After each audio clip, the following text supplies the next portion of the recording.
Matthieu 8,13. Jésus dit au centenier, « Va, qu'il te soit fait selon ta foi. » Et à l'heure même, le serviteur fut guéri. Saint Augustin a écrit de ce passage ceci. Mais qui avait produit en lui cette foi, si ce n'est Dieu lui-même?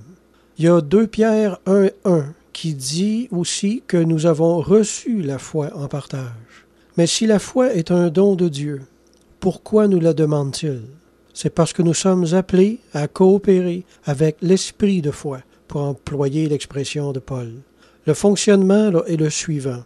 On prie pour recevoir une grâce du Seigneur, et si Dieu est d'accord, si la chose entre dans son plan, l'esprit de foi vient dans notre cœur sous la forme d'une assurance. Puis si on l'embrasse avec la volonté de s'y tenir sans douter, on va la voir s'accomplir.